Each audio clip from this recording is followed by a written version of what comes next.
語ペラペラになるためにはどんなシチュエーションでも英語を使うトレーニングが必要だよということで、今ここ来てますまた。ということで、レイナより先に言えた人が勝ちだよ。3、2、1、GO！ ここ何が起こったと思う？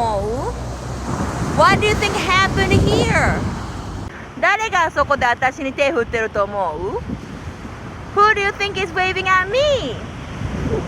今何が起こってると思う？ここで。What do you think is happening right now?